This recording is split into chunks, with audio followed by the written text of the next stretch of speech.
why Naomi was so keen on people not connecting their own laptops so as to make them efficient. So, thank you very much. I'll go around the other side of the There's right. There's a mic you can walk around with. It's always dangerous.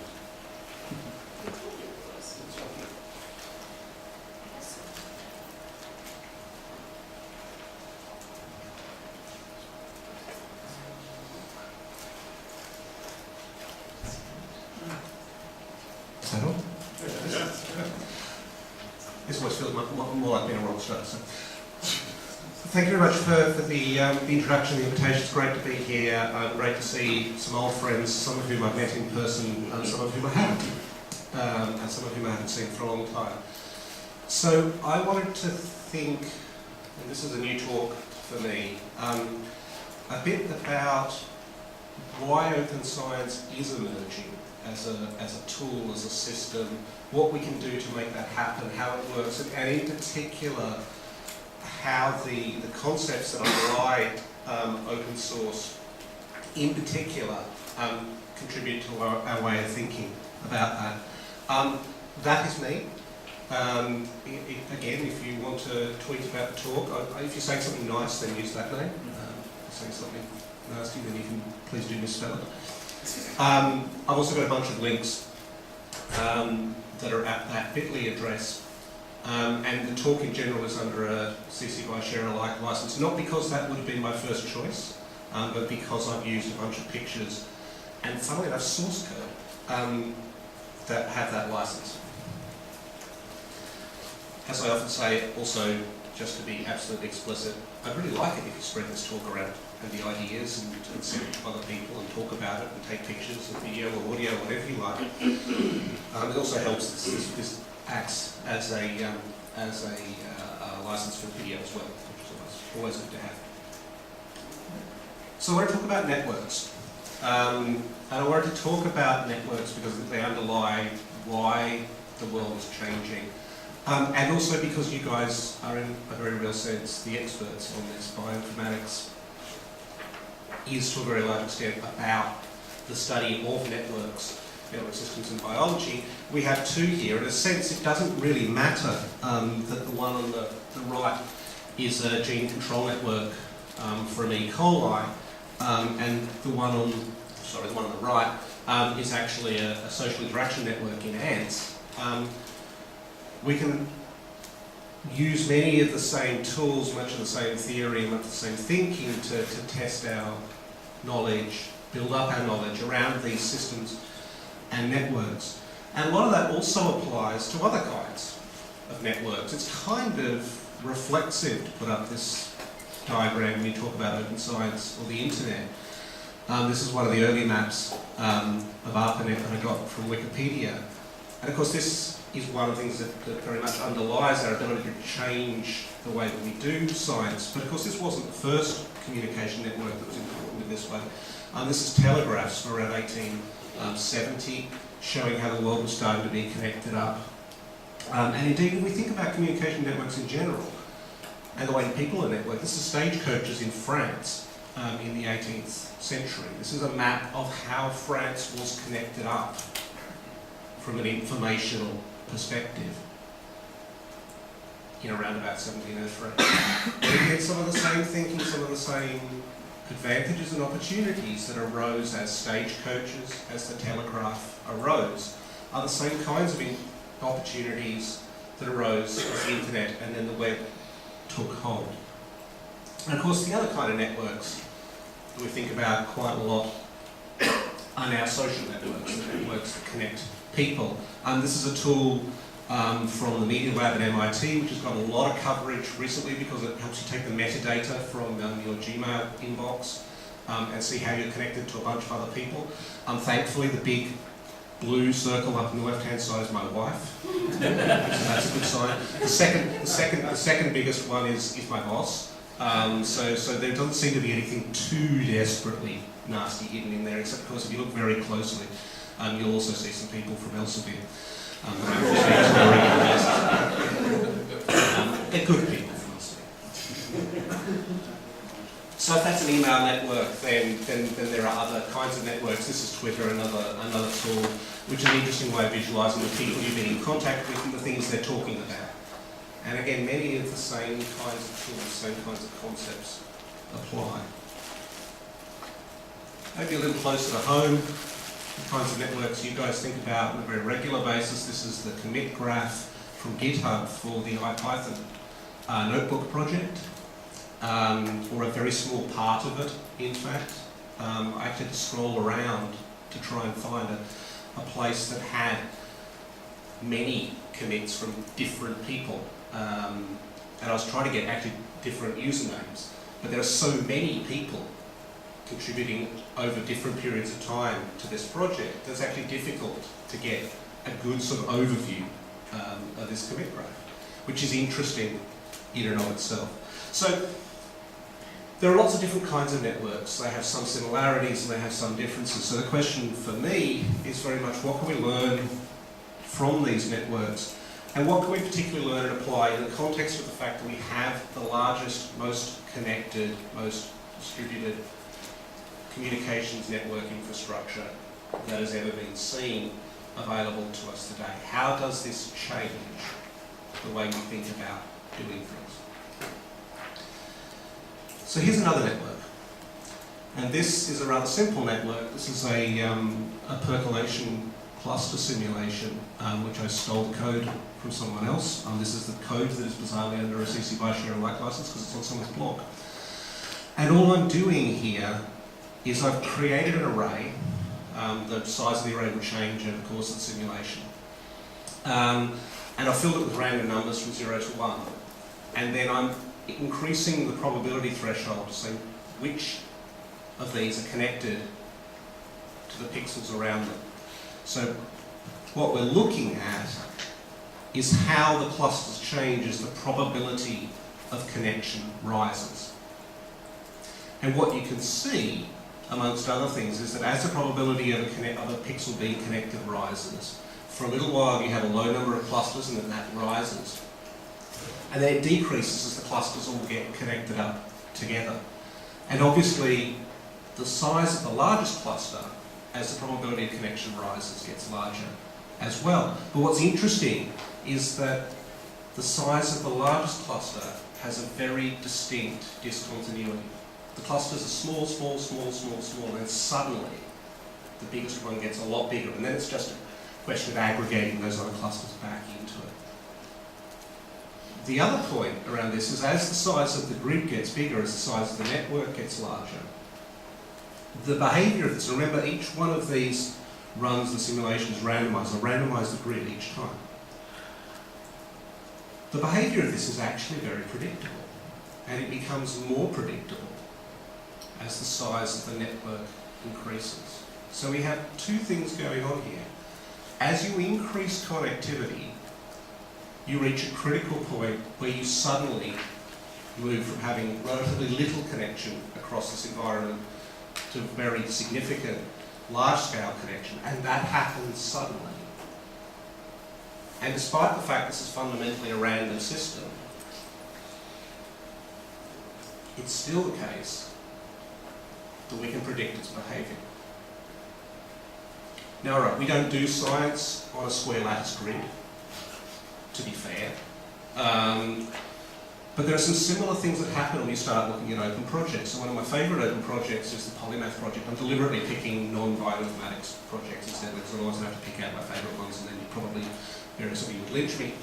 But the Polymath Project was really interesting, and it's a relatively small scale thing. Tim Gowers is a mathematician, one of the world's greatest mathematicians arguably, and he's also a blogger, and he's interested in collaboration. Mathematics is not a space where traditionally there has been much collaboration. It's traditionally the single person in their office with pencil and paper. And so he asked this question, is massively collaborative mathematics possible? And to test that, he posed a question, he posed a problem. He said, here's an interesting problem. Here's a way I propose that it could be proven.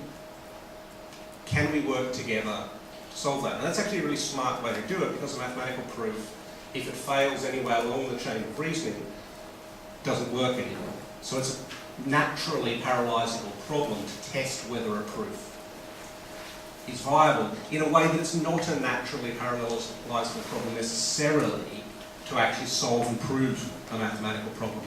Of course, being a good researcher, he cavils and he writes the grant proposal so even if it fails, he can still declare a success. This is just a smart way of operating.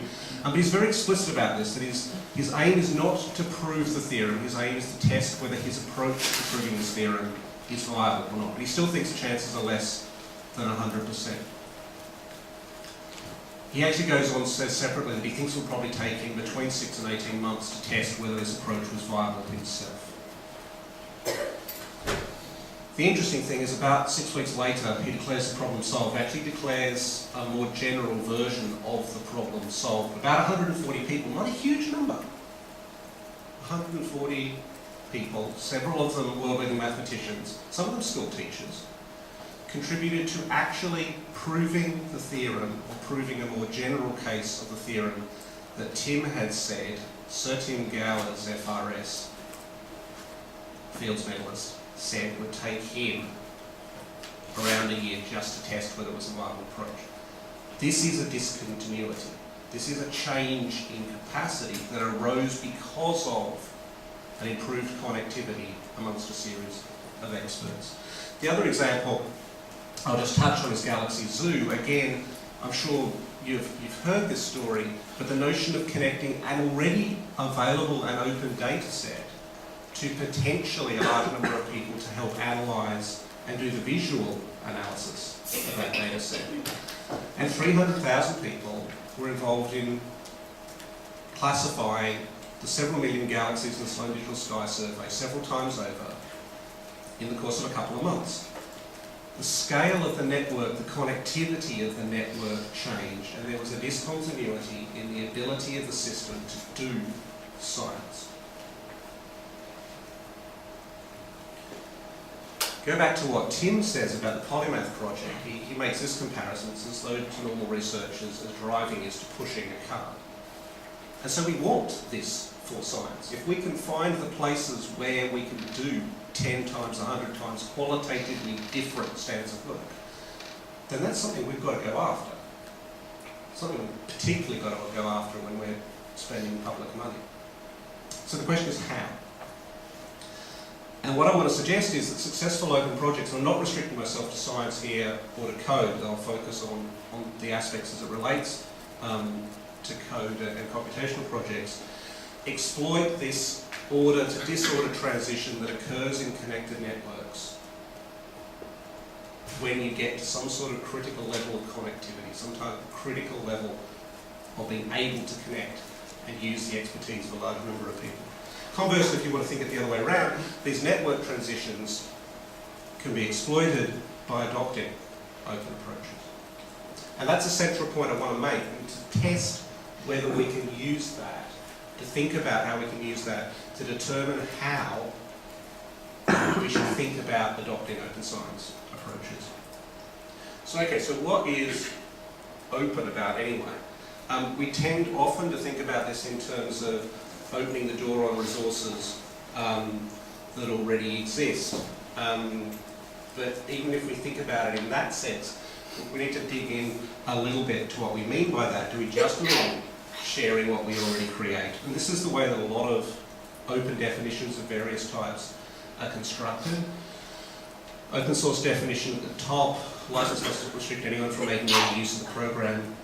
So no restriction on field of endeavour. The open definition, license must not discriminate against any person or group of persons. The free culture definition is similar in many ways. My favourite is the Budapest Open Access Initiative because I think it's one of the most succinct and cleverly written pieces of text out there in this space. But again, this particular point, any users can use this material for any legal purpose. There are no restrictions on field of use, there are no restrictions on who can use it. And so the key point around these definitions of open is that anyone can use something for any purpose at any time. But that's a really narrow focus on the resources we create. And if there's a criticism I make of open access in particular, compared to open source, it's that we focus only, or at least primarily, on the process of making something that already exists open, rather than thinking about what it means to be open. And so this is what I think being open is about. It's about thinking that what I'm doing has some value. I hope what you're doing has some value. But the sense that it has value that you can't conceive of, that someone out there could use what you've created. And I'm not proposing this as a general theorem of openness, but in general sense, there's a probability that you can help someone, which is related to the proportion of people that can actually use your work in a global sense. Amongst the 4 billion people in the world, how many of them are actually interested in what you're doing in some sense? Divided by the friction, the challenges involved in using your work. If it's stuck on your hard drive in your office, or stuck on a USB stick in your bottom drawer of your office, well, that's a fairly significant amount of friction. If it's got the wrong license on it, that's a fairly significant amount of friction. If it's badly documented, that's a fairly significant amount of friction. So the usability bit is really important. And then the number of people you can reach, the connectivity you have in the network. And it's these 3 factors that determine whether you're likely, in making something available, to actually achieve something, to actually reach the person who could use it. But then the flip side of this has already been mentioned, the openness to contribution, is the idea that someone out there can help me. That there are people out there with expertise, with ideas, with concepts that are valuable to me that I haven't come across yet. And we can propose the same kind of equation. And again, how many people out there are actually creating or engaged in something that is of use to you? Now, you don't know that number, but it will differ from project to project and need to need. Again, how difficult do you make it to contribute to your project? If you never answer your email, that's a fairly significant amount of friction. If you have a viable and functioning repository with a well-defined mechanism for pull requests, then you're making it easy. And again, how many people can you reach?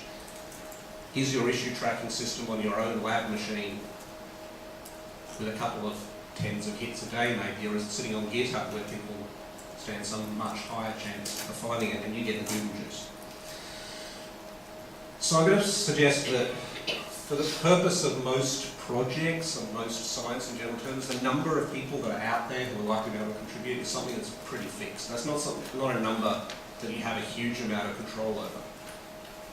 But you want to make this friction term as small as possible, and you want to reach as many people as possible. So my proposal is that being open is acting to minimise friction and to maximise your connectivity into these wider networks. And that's true for both outgoing and incoming information. And in the code sense, you can think about both enabling forking, which is something we've got very good at. And again, your GitHub arguably has made it extremely easy to fork projects. Making data open makes it extremely easy to take that data and do something else with it. Making something open access means someone can take that literature, that image, that video, that text, and put it somewhere else and use it for something else. And that's great. That's a necessary first step. We're not so good outside particularly successful open source communities in thinking about how to let people merge back, how to let people contribute corrected data back into a system, how to let people contribute their data into a system, corrections to a paper, corrections to an idea. Those are the kinds of things that I think are very interesting to work on. And again, to take the inspiration from successful open source projects that have done it well. So what tools exist in the code space to help with this kind of thing? Well, I've talked about several of them. Repositories, documentation, VMs, continuous integration, unit tests. All of these are things that make it either easier for someone else to use what you've created, or, particularly in the case of unit tests, make it much easier for you to be able to test whether someone's contribution back to you is something you want to take seriously, something you want to spend time on. Issue trackers and cloud computing in general, of course, are all things that can help in various different places. And you guys know a lot more about this than I do, but of course that raises a question. There are all these different things you can do, but you've got a limited amount of time, and time is money. At least it would be if it didn't crash. So how do you choose which kinds of things to do? And I want to just talk a little bit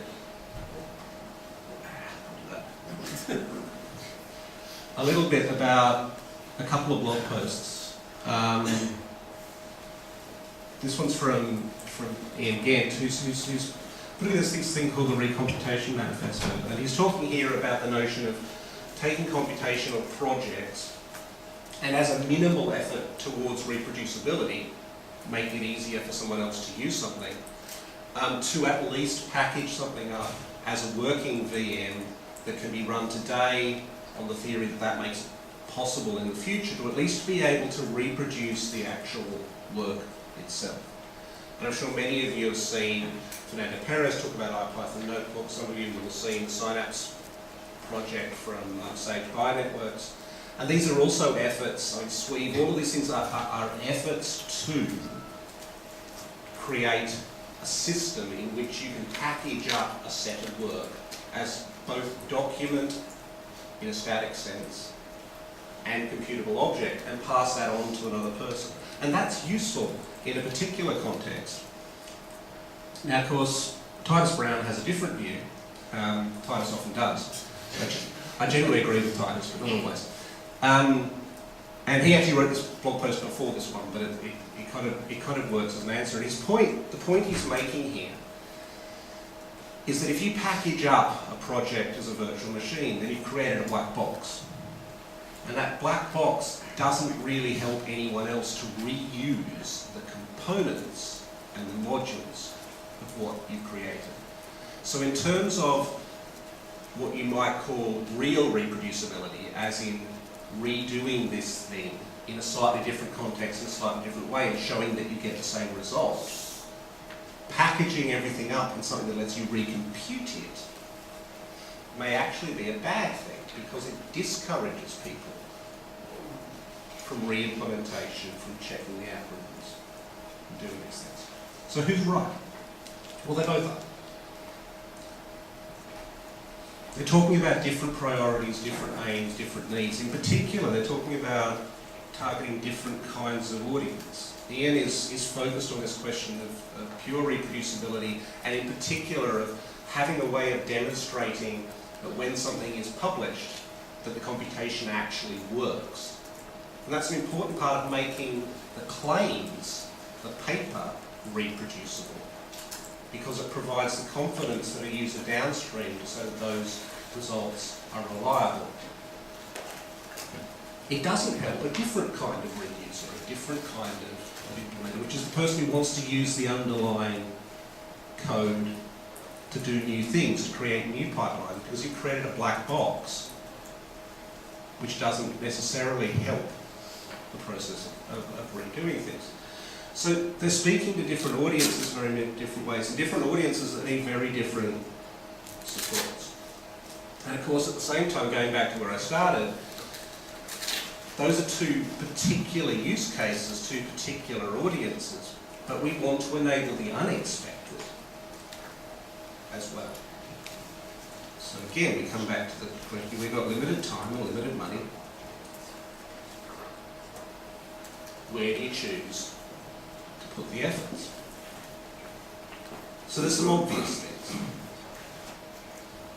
Something strange about this slide.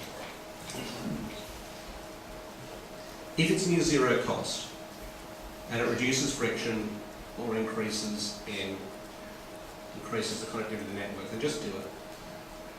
Things in this class include putting it on a repository so people can find it. Close to zero cost, putting an open source license on it. Yeah, it's really hard work to cut and paste that text file into the repository.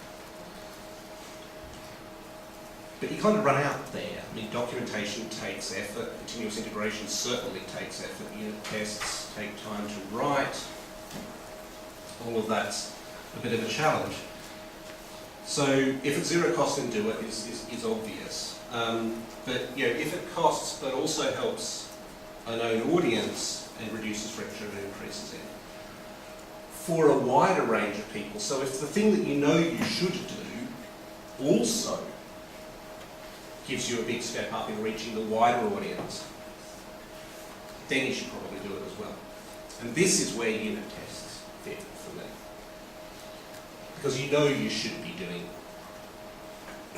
some testing of your code base. You know it makes it easier to use, you know it makes it easier to work with other people to do it. But it also makes it much easier for other people to take that code and do other things with it, and it makes it much easier for people to contribute code back. So there are a set of things in that space. Some of them easy, some of them not so easy. Some of them very difficult, but a lot of them are worth doing.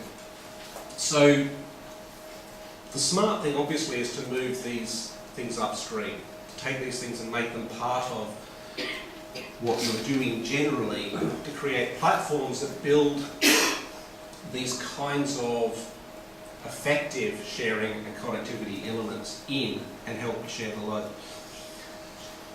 Thinking about how you build the systems that enable you to do this just as a natural byproduct, that share the data just as a natural byproduct of creating it, that share the code as a natural byproduct of the process and quality assurance that you need to do anyway. But I'm still missing something.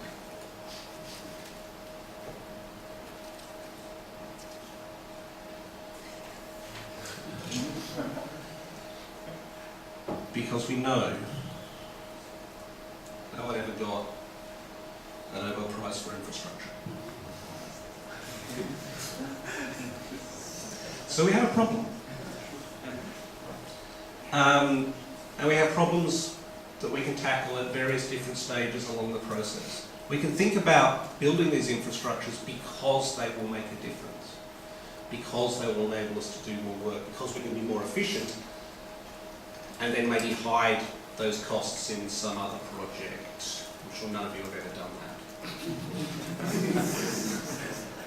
We can build in the kind of process, the education, the good tooling, the good practice in the middle, just in the conduct of the projects.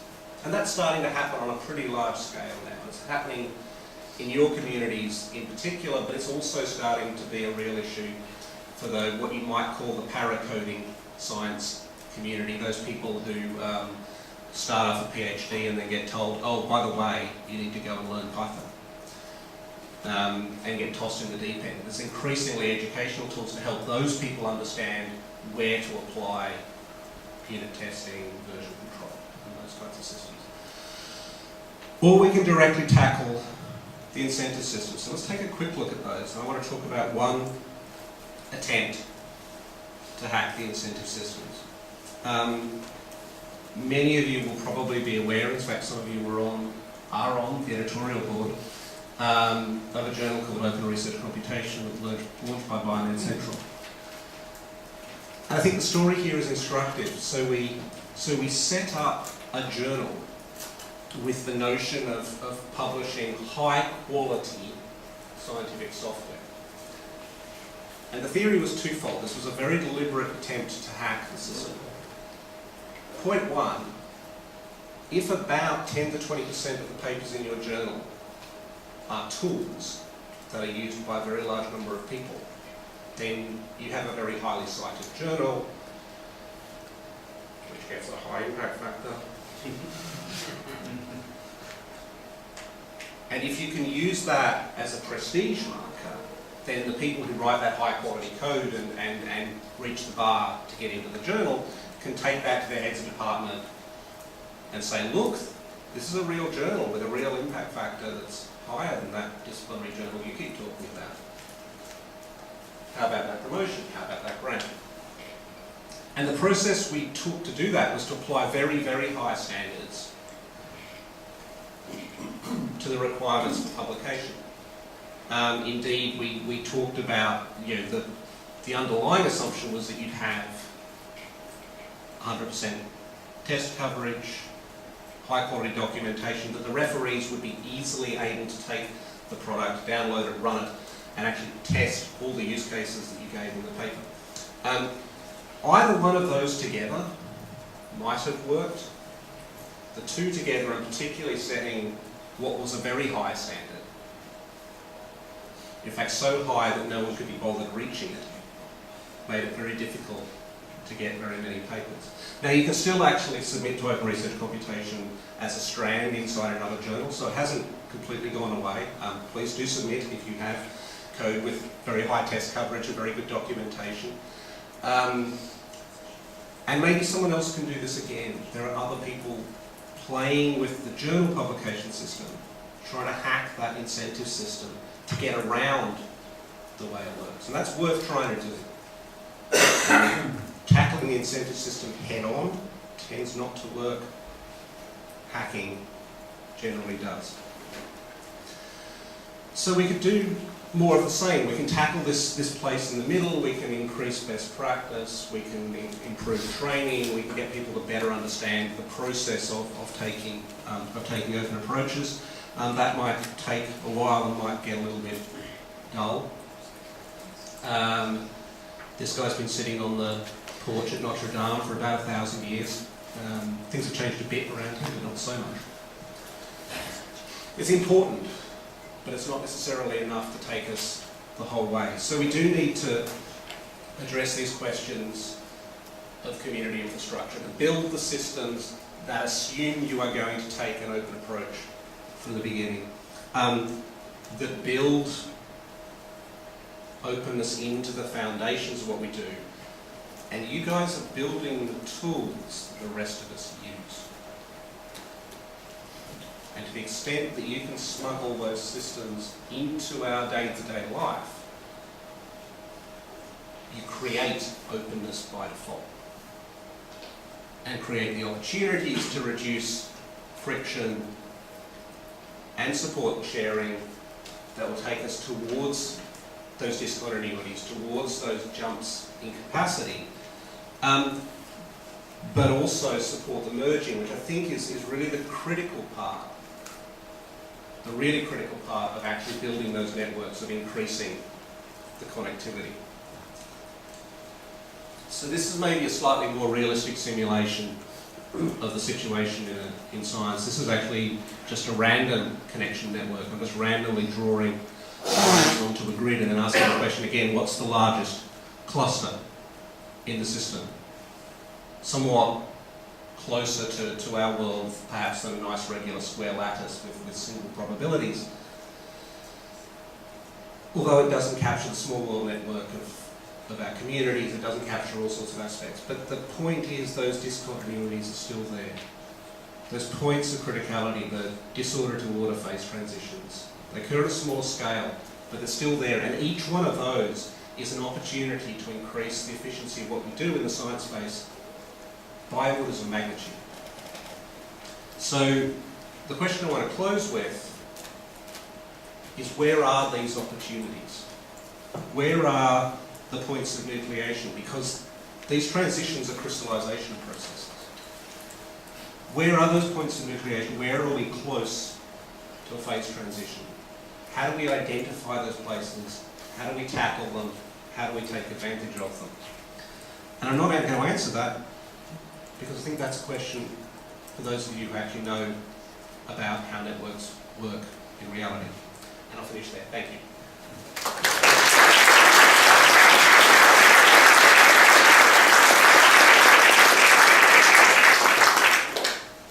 We have time for questions for Karen. Thank you for your talk, it was fascinating. You pointed out the notion of interest, people who have an interest in the topic. And I was just wondering about interest over a period of time. So much is fashionable now, but 5 years from now, 10 years from now, what happens? That's a really interesting question. It touches a whole bunch of things. So I think the first thing I would say is that the evidence we have in terms of what happens when you give the whole world is connected to the web.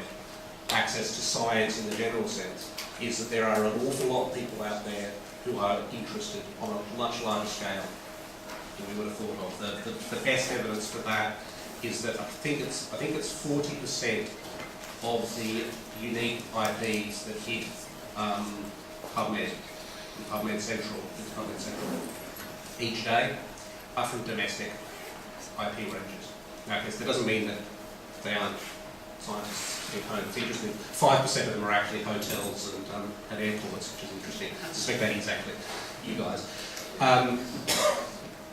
So one answer is the scale. If you can scale out enough, then the temporal problem might go away because you can still find interest, even if it drops off by an order of magnitude. You've gone from 10,000 people interested to 1,000 people interested. You may still have enough. That's answer one. Answer two is one about discovery through time on the web, and that's a really interesting problem. Short segue. So there's been some really interesting work using Twitter to subtitle videos of talks. You have a timecode on the video, you have timecode on Twitter, you can basically attach Twitter, you can define what the appropriate delay time is between those two, and you can connect the two together. And it's actually quite a good way of enabling text search over videos at conferences, it turns out, and those conferences have had a lot of Twitter activity. And this is really interesting to me, because what it does is it creates an opportunity. There's a context. The video creates a context. The slides create a context. So if I say something in this talk and someone's tweeted a question, then I can come back to that in a week or 2 weeks and go to that point in the video and say, okay, so that's what I was saying. Okay, all right, now I remember what was going on and answer that.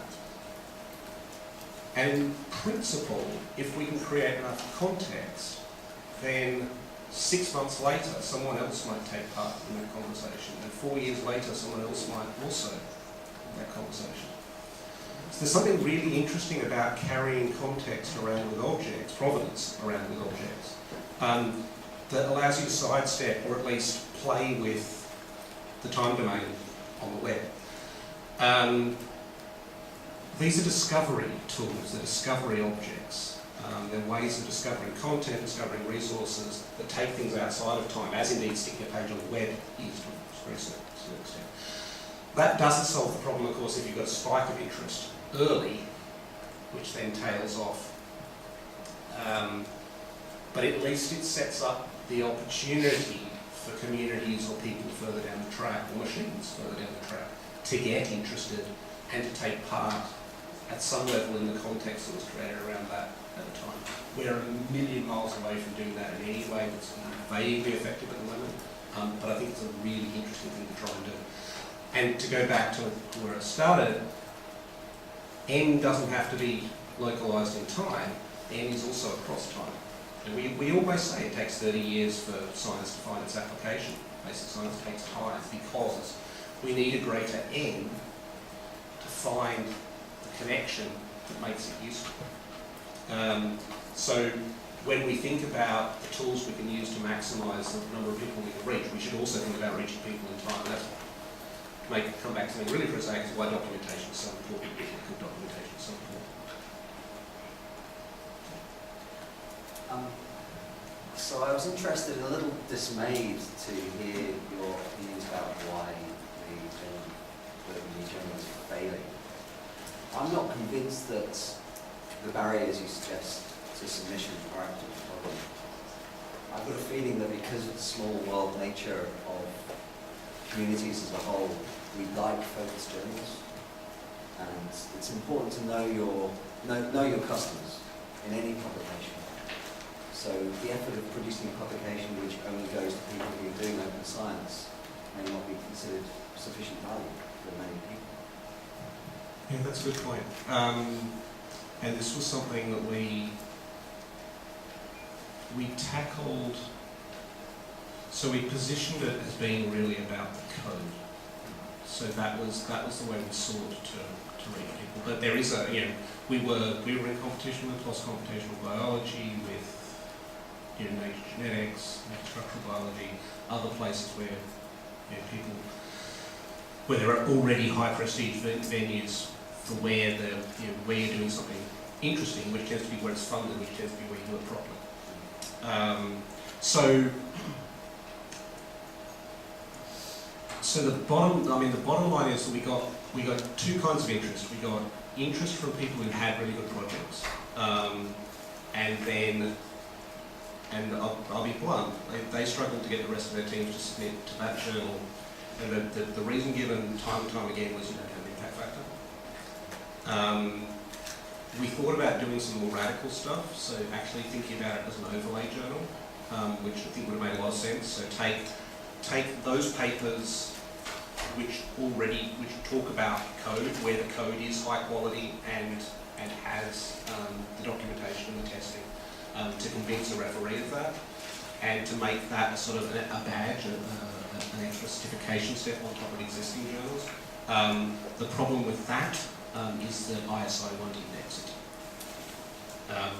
And it was the combination. I mean, I wouldn't want to pin down the difficulties on any one factor. I think there are a number of things we did wrong, and a number of things we could have done better.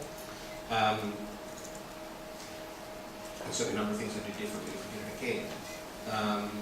But it really was the combination of factors. And so whenever I see a combination of factors making something difficult, it tends to mean to me that actually, in one sense, it's a wrong time. So I wouldn't want to discourage people from trying to do different things. But if I was doing it again, I'd do it as an overlay journal. I'd do it as a certification process over existing published documentation. Let's see that. I think you got it first. So with respect to the debate about VM images are good, VM images are bad, it sounds as if what really is the problem is that we haven't learned how to properly annotate images correctly.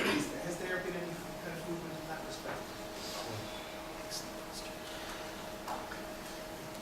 So I'd say the problem's slightly different in that, we're in the process of, when we think about specifically using VMs for the purpose of reproducibility, we're appropriating a technology that's really for other things, and we're still figuring out how to use it. I think it's a really interesting question. How would you annotate a system so as to enable both? And I think actually, I think what Titus in particular has done with several of his papers, where he's made the IPython notebook available, and there's a GitHub repository with the data and with the code, and you can just spin up an Amazon machine, because there's an Amazon machine image, and you can do this at different levels. Is a really great example of what can be done in terms of making things available at lots of different levels, and the proof of the pudding is that people are using his digital normalization stuff. But that's quite hard work. So I think we have some great examples of what can be done. I think it's still very difficult to do it well. And I look forward to people developing tools that make it possible to create the pipelines and to make it easy to package these things up. I mean, actually got quite excited about Vagrant, which is a VM system recently, as a sort of naive user, because I can actually have a GitHub repository on my local machine and run things locally, but have a series of directories mirrored to this VM, which is also running. And it makes it almost easy enough for me to think about giving that to a naive person to run something. And there's something in there that I haven't got my head around yet. But I hope someone will work on it, and I wish it was the kind of thing that was easier to get funded. Carol? Yes, so I see many, particularly younger researchers who are very enthused, want to do open science, want to get all this stuff going, and then their PI is saying, what are you doing wasting your time, spending all that effort documenting blah, blah, blah, it's not getting the papers out. And so I think the biggest complaint from them is that actually it's not funding as such from funding agencies, it's not the journal availability and so on. It's just the culture within their lab that says is not a priority. So how do we tackle this? This is a grassroots issue to do with the day-to-day relationship with those delivering researchers delivering the codes and their PIs. How do you suggest we tackle that? So I think the first thing is building the networks that support people to do that. And you've done a lot of that. Yeah, there are PIs in the room. That's I'm probably saying things that have been said by every person who's given a slot like this at one of these conferences for the last 5 years. But that is the place you've got to start. Grassroots has to start from the middle, in a very real sense. I think the other thing that is starting to happen, and it depends how apocalyptic you want to be about the future of higher education institutions, is that we are close to a point where things are changing radically in terms of what the career paths that are open to people are. I mean, I think the notion that there is a natural career path for any significant proportion of the PhD student population into postdocs and into permanent research positions, I think just doesn't bear examination anymore. And I'm starting to see examples of people who basically ignored the system and done very well out of ignoring it by moving into other spaces or moving into research support positions which better suit their interests. And of course those tend to be contract positions we get into the whole. But I think there's two aspects of it. One is building the tools that help bake in these processes and making those tools better than anything else that's out there. It's things like workflows, it's things like software that does actually export CSV files or XML files, so that those things are at least there and can be made available. It's things like making the default to share things into a repository. And it's combining that with the policy that, at least in the UK, at least for those funded by EPSRC, is going to start coming down pretty tough in the next couple of years. So the EPSRC requirement from, I think, 2014 or 2015, is that data from research will be made available. And institutions that do not support the making of data from EPSRC funded research won't get their grants. It really is being done at that level. Of course, they won't enforce it for a while with the usual stories about that. But the policy level is starting to change because government, both in the US and the UK and increasingly in Europe, is very definitely focused on the commercial opportunities that are created by making data available and potential for innovation, because we certainly need something to get us out of the economic hole we're in. But I think the biggest opportunities are actually going to be there. So 5 years ago, I would never have advised a student to go against what a supervisor was telling them in that kind of circumstance. These days, I tend to tell students, you probably know more about the space than your supervisor does. You're probably getting a clearer idea of what your career path is going to look like. But I think you've got a real choice to make about whether you want to pursue the thing that's actually going to do you better in the long term, which may well be a Stack Overflow score, versus writing that paper. And I certainly say I find it very difficult to build up the motivation to write a paper these days, because it's just not worth my time.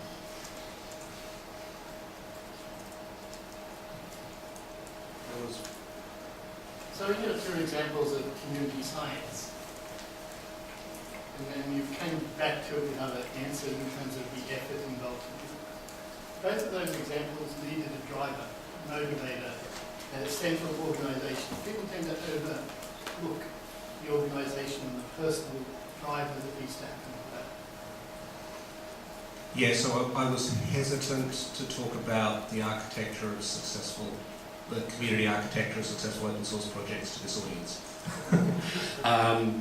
But yeah, I think it's critical, and I think it's very instructive that there are a range of successful architectures. Very few of them are pure meritocracies. Most of them have a leader. Most of them have a strong character, and the biggest challenges for many projects is what happens when that person steps aside. But I think, again, one of the things that we should learn and study much more closely than we have in terms of how we construct our efforts in doing science is to look at the architecture of successful open source projects at different scales, the very big and the medium and small, because there are successful examples at all kinds of different scales. And we have different kinds of scales of doing science and doing research. So we should be learning from that. And just because I talk about the importance of being open, the importance of connecting, the importance perhaps of humility and accepting that there are contributions that other people can make, in no way means that I'm arguing against strong leadership, expertise, or even elitism. I'm curious about the congruency of some of your comments. So I also would find it very valuable to have like a very highly checked resource like your journal that you proposed, a place to go to find quality software. But at the same time, you mentioned that it would be hard for you to motivate yourself to write a paper because it's not worth your time. And if you combine that with your comments about like Titus's diginorm work being, proof of the pudding of people using it, where he argues pretty clearly for posting, just tossing it out there on the self-publishing archive with no review at all, just to get it out there and then move on with your work. So to tease that apart, there are a series of different quality assurance things in there. So there's how do you do quality assurance of software? Well, you probably don't do it by looking at the impact factor the journal is published in. It's to the extent that it tells you anything, it's telling you something very different.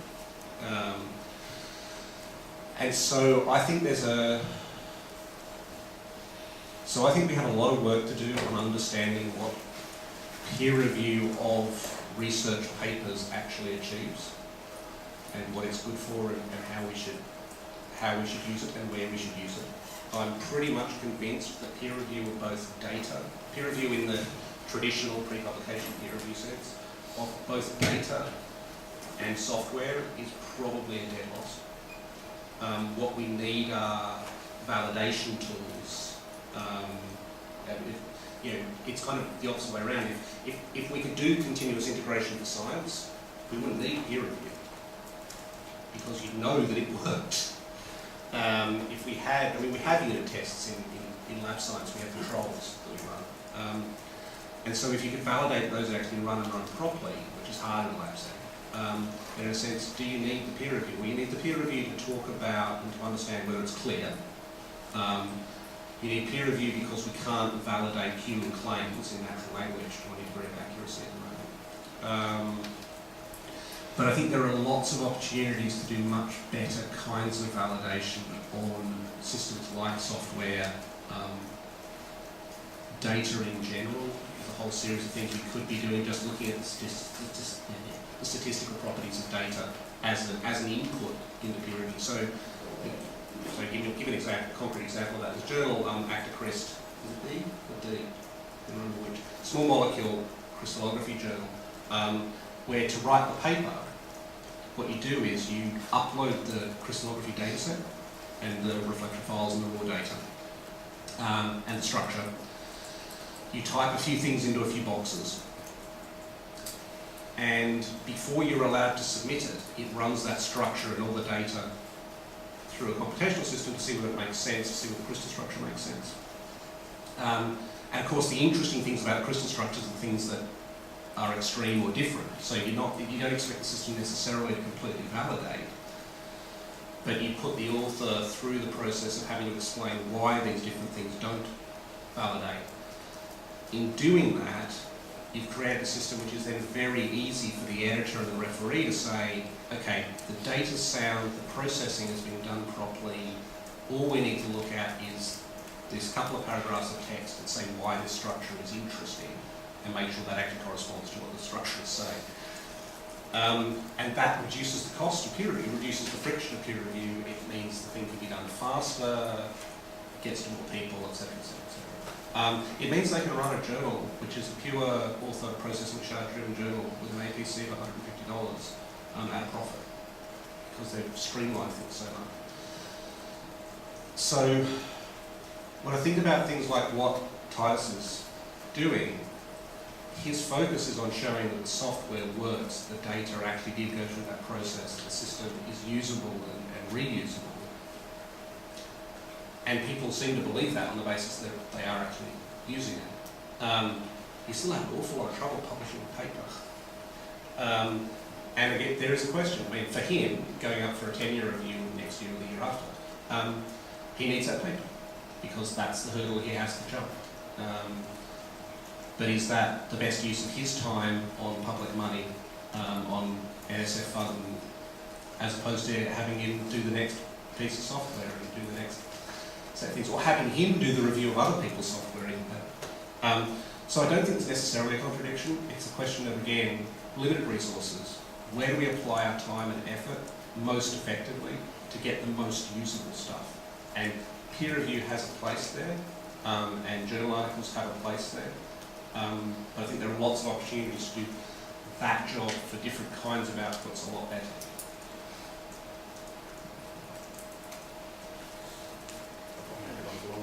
No, that's great. Thank you so much.